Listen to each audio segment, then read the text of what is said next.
الحمد لله الذي أنزل على عبده الكتاب ولم يجعل له عوجا قيما لينذر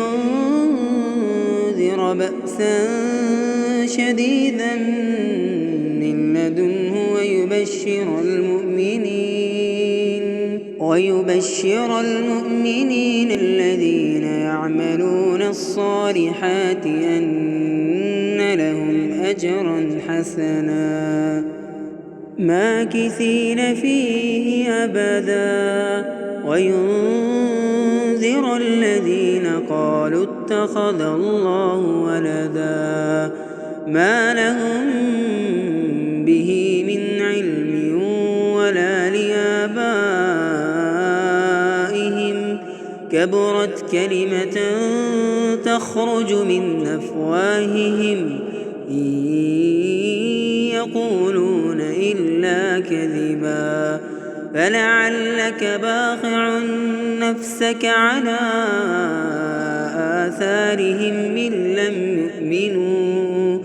إن لم يؤمنوا بهذا الحديث أسفا إنا جعلنا ما على الأرض زينة لها لنبلوهم أيهم أحسن عملا وإنا لجاعلون ما عليها صعيدا جرزا أم حسبت أن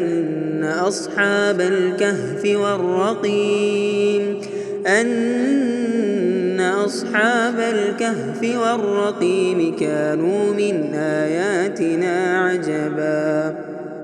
إذ أوى الفتية إلى الكهف فقالوا ربنا آتنا من لدنك رحمة